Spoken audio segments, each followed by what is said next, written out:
Hi, my sweet friends, and welcome back to Crochet Every Day with Judy.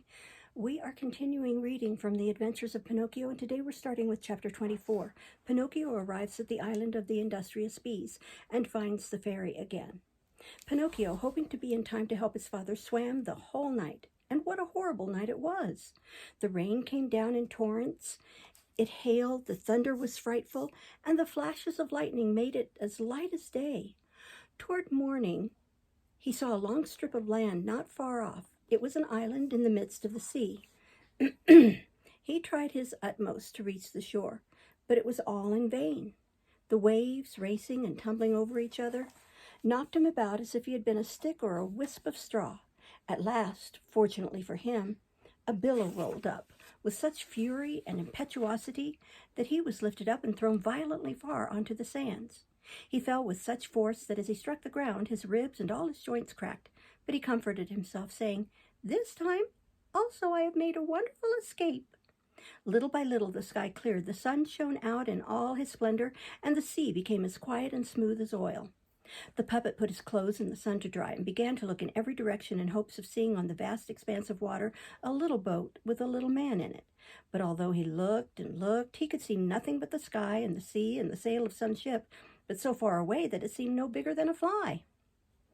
"If I only knew what this island was called," he said to himself. "If I only knew whether it was inhabited by civilized people, I mean by people who have not got the bad habit of hanging boys to the branches of the trees. But who can I ask? Who, if there is nobody?" The idea of finding himself alone, all alone, in the midst of this great uninhabited country made him so melancholy that he was just beginning to cry. But at that moment, at a short distance from the shore, he saw a big fish swimming by. It was going quietly on its own business with its head out of the water. Not knowing its name, the puppet called to it in a loud voice to make himself heard. Sir Fish, will you permit me a word with you?" "Two, if you like," answered the fish, who was a dolphin, and so polite that few similar are to be found in any sea in the world. "Will you be kind enough to tell me if there are villages in this island where it would be possible to obtain something to eat without running the danger of being eaten?" "Certainly there are," replied the dolphin. "Indeed, you will find one at a short distance from here." "And what road must I take to go there?" "You must take that path to your left and follow your nose. You cannot make a mistake." "Will you tell me another thing? You who swim about the sea all day and all night, have you by chance met a little boat with my papa in it?" "And who is your papa?" "He is the best papa in the world, whilst it would be difficult to find a worse son than I am." "During the terrible storm last night," answered the dolphin, "the little boat must have gone to the bottom." "And my papa?" "He must have been swallowed by the terrible dogfish who for some days past has been spreading devastation and ruin in our waters." "Is this dogfish very big?" asked Pinocchio, who was already beginning to quake with fear. "Big?" replied the dolphin. "That you may form some idea of his size, I need only tell you that he is bigger than a 5-storied house, and that his mouth is so enormous and so deep that a railway train with its smoking engine could pass easily down his throat." "Mercy upon us!" exclaimed the terrified puppet, and putting on his clothes with the greatest haste, he said to the dolphin, "Goodbye, Sir Fish. Excuse the trouble I have given you, and many thanks for your politeness." He then took the path that had been pointed out to him and began to walk fast, so fast indeed that he was almost running, and at the slightest noise he turned to look behind him, fearing that he might see the terrible dogfish with a railway train in its mouth following him. After a walk of half an hour, he reached a little village called the village of the Industrious Bees. The road was alive with people running here and there to attend to their business. All were at work, all had something to do. You could not have found an idler or a vagabond, not even if you had searched for him with a lighted lamp. "Ah," said that lazy Pinocchio at once, "I see that this village will never suit me. I wasn't born to work." In the meanwhile, he was tormented by hunger, for he had eaten nothing for 24 hours, not even vetch. What was he to do? There were only 2 ways by which he could obtain food, either by asking for a little work or by begging for a halfpenny or for a mouthful of bread.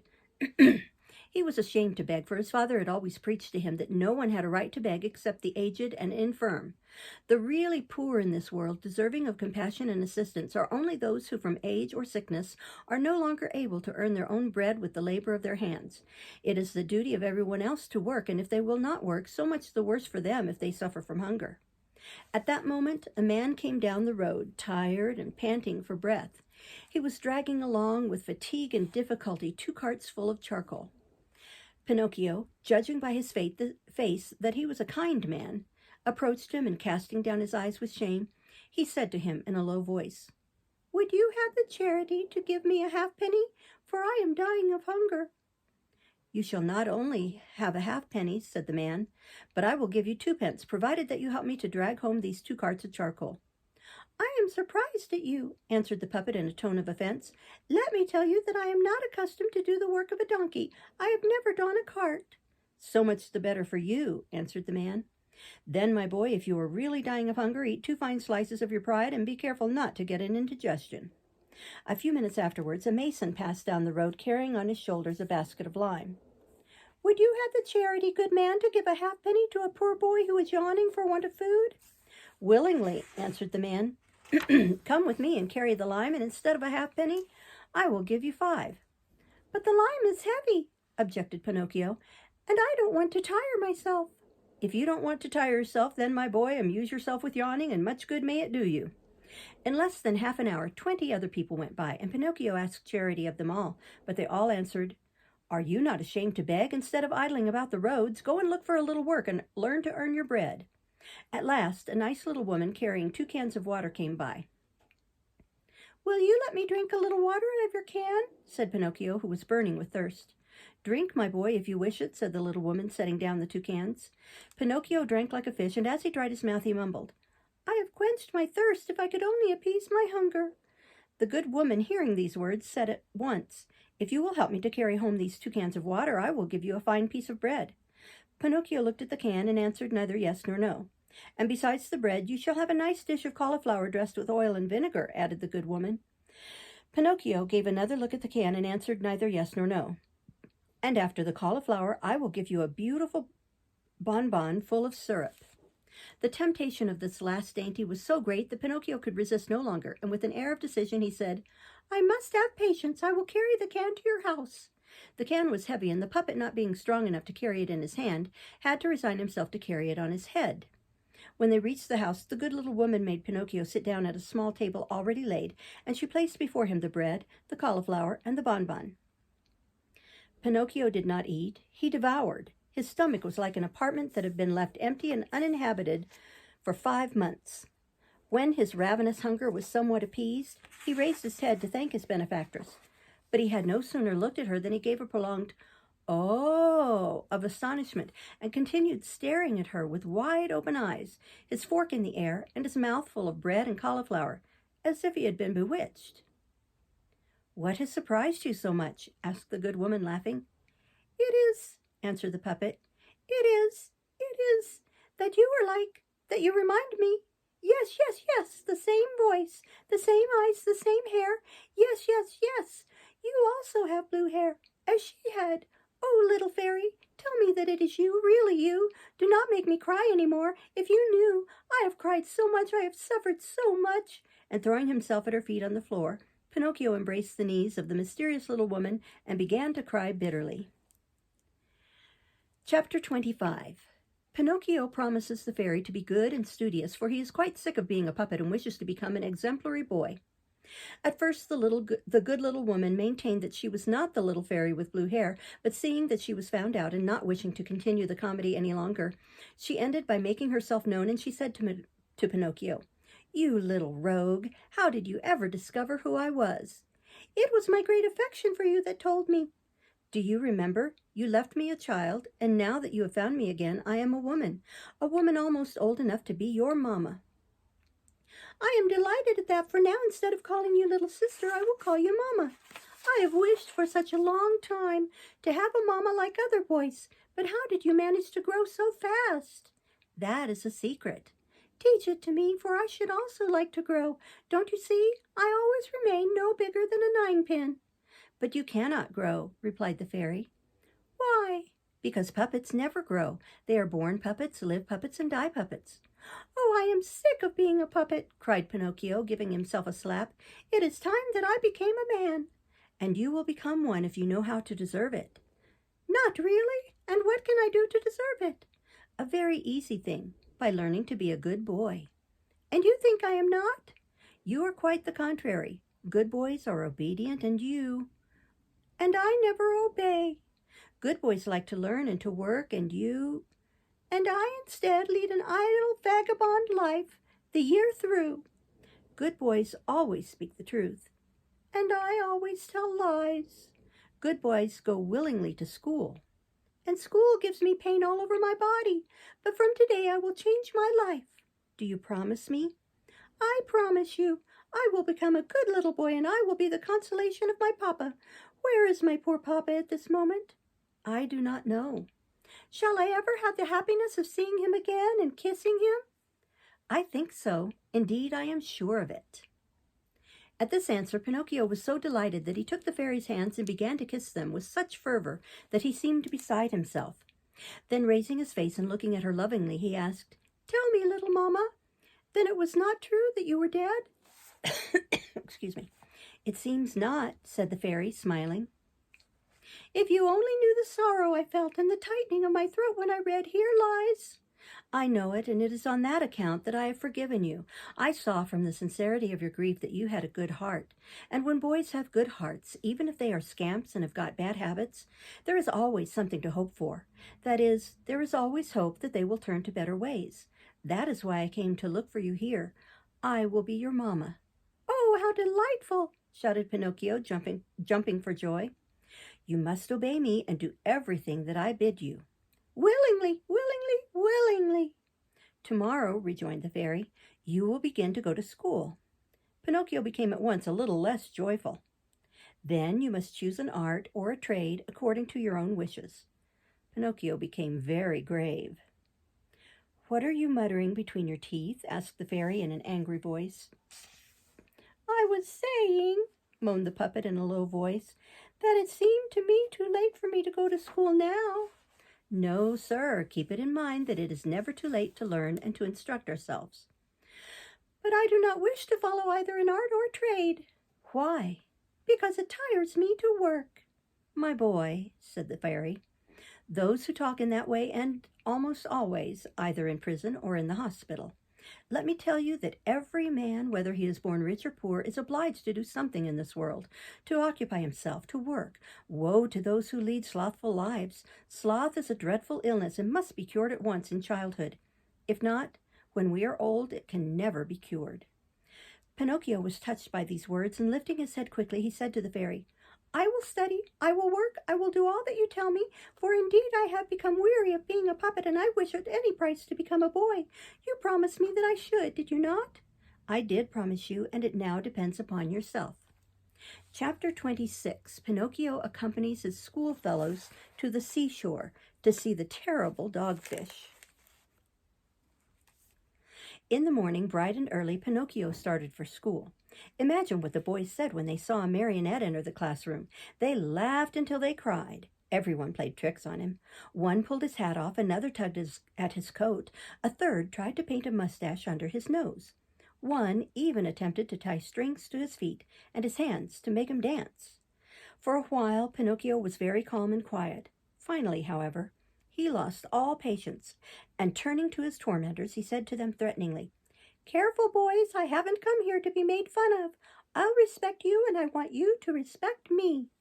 "Hurrah for Dr. Know-all! You have spoken like a printed book," howled the boys, bursting with laughter. One of them, more impudent than the rest, put out his hand to pull the marionette's nose. But he was not quick enough, for Pinocchio stretched his leg under the table and kicked him hard on the shin. "Oh, what hard feet!" cried the boy, rubbing the spot where the marionette had kicked him. "And what elbows! They are even harder than the feet," shouted another one, who because of some other trick had received a blow in the stomach. With that kick and that blow, Pinocchio gained everybody's favor. Everyone admired him, danced attendance upon him, petted and caressed him. As the days passed into weeks, even the teacher praised him, for he saw him attentive, hard-working, and wide awake, always the first to come in the morning and the last to leave when school was over. Pinocchio's only fault was that he had too many friends.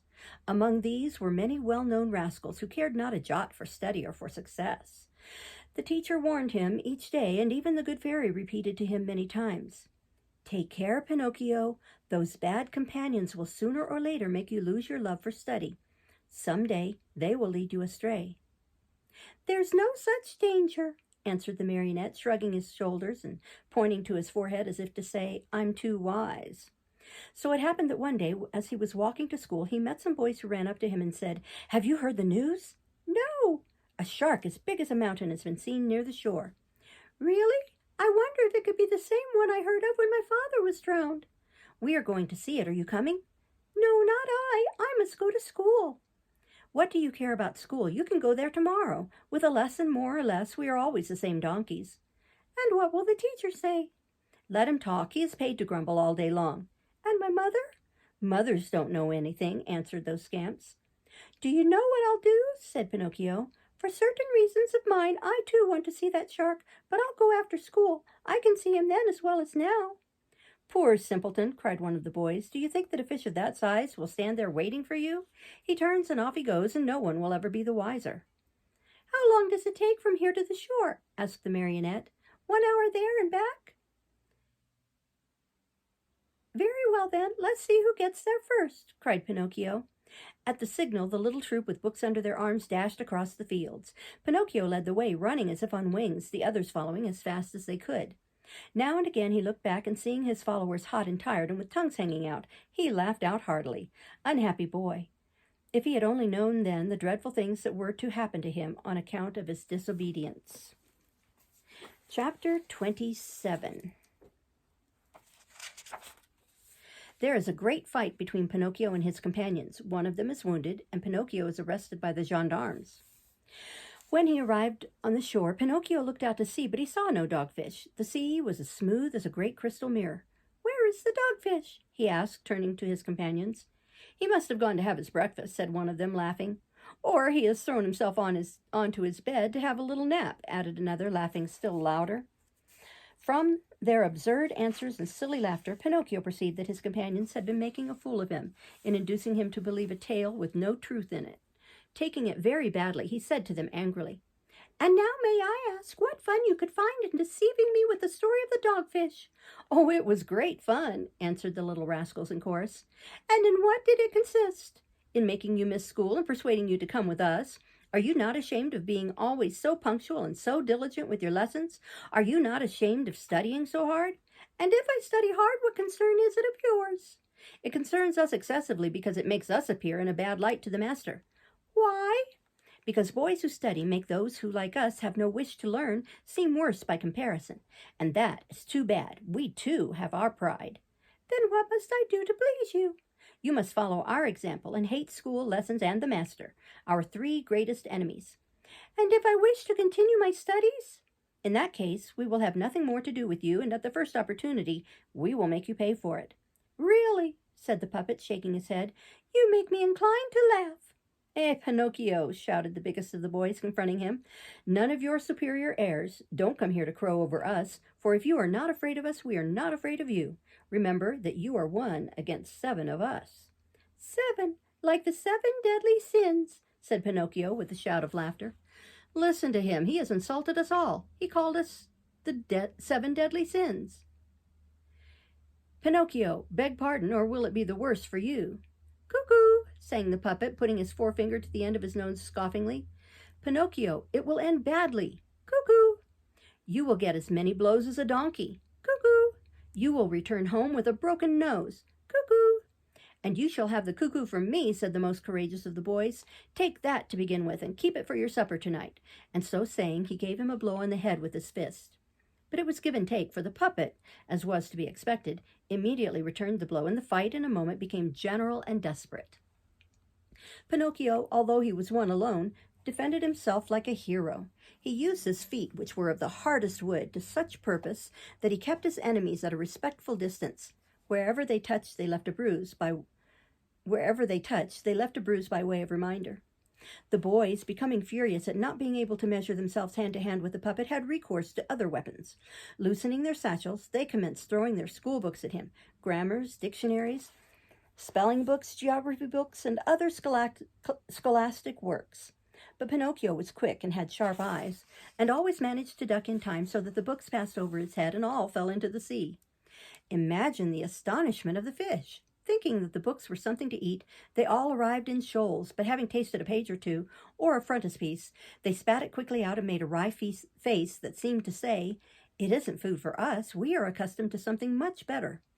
The battle, meantime, had become fiercer than ever when a big crab, who had come out of the water and had climbed slowly up onto the shore, called out in a hoarse voice that sounded like a trumpet with a bad cold, "Have done with that, you young ruffians, for you are nothing else. These hand-to-hand fights between boys seldom finish well. Some disaster is sure to happen." Poor crab, he might as well have preached to the wind. Even that young rascal Pinocchio, turning round, looked at him mockingly and said rudely, "Hold your tongue, you tiresome crab.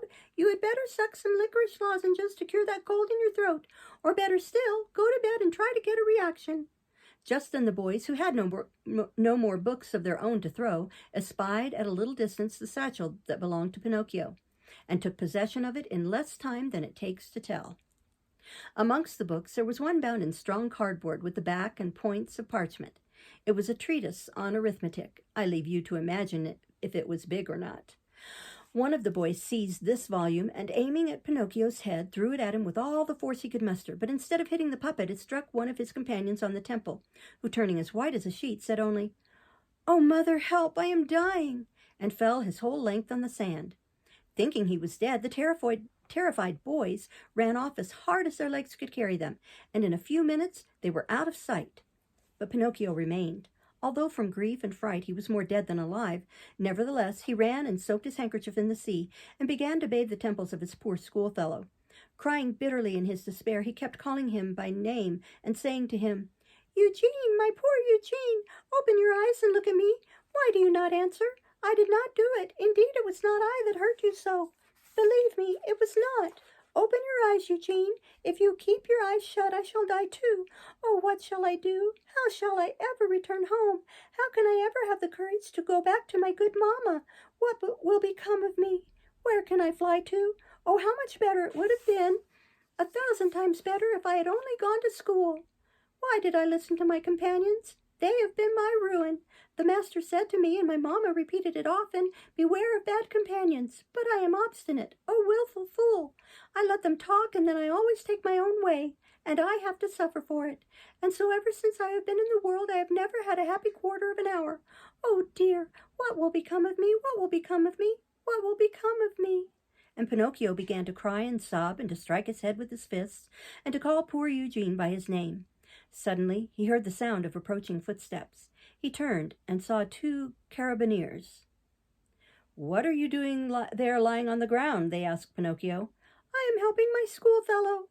"Has he been hurt?" "So it seems." "Hurt indeed," said one of the carabineers, stooping down and examining Eugene closely. "This boy has been wounded in the temple. Who wounded him?" "Not I," stammered the puppet breathlessly. "If it was not you, who then did it?" "Not I," repeated Pinocchio. "And with what was he wounded?" "With this book." And the puppet picked up from the ground the treatise on arithmetic bound in cardboard and parchment and showed it to the carabineer. "And to whom does this book belong?" "To me." "That is enough. Nothing more is wanted. Get up and come with us at once." "But I—" "Come along with us." "But I am innocent." "Come along with us."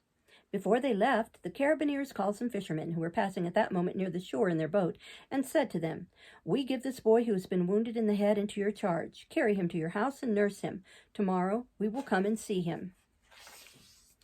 Then they turned to Pinocchio, and having placed him between them, they said to him in a commanding voice, "Forward, and walk quickly, or it will be the worse for you." Without requiring it to be repeated, the puppet set out along the road leading to the village, but the poor little devil hardly knew where he was. He thought he must be dreaming, and what a dreadful dream! He was beside himself. He saw double, his legs shook, his tongue clung to the roof of his mouth, and he could not utter a word. And yet in the midst of his stupefaction and apathy, his heart was pierced by a cruel thorn, the thought that he would have to pass under the windows of the good fairy's house between the carabineers. He would rather have died. They had already reached the village when a gust of wind blew Pinocchio's cap off his head and carried it 10 yards off. "Will you permit me," said the puppet to the carabineers, "to go and get my cap?" "Go then, but be quick about it." The puppet went and picked up his cap, but instead of putting it on his head, he took it between his teeth and began to run as hard as he could toward the seashore. The carabineers, thinking it would be difficult to overtake him, sent after him a large mastiff who had won the first prizes at all the dog races. Pinocchio ran, but the dog ran faster. The people came to their windows and crowded into the street in their anxiety to see the end of the desperate race. But they could not satisfy their curiosity, for Pinocchio and the dog raised such clouds of dust that in a few minutes nothing could be seen of either of them. We'll stop there and start next time with Chapter 28. Thank you for listening. Bye-bye.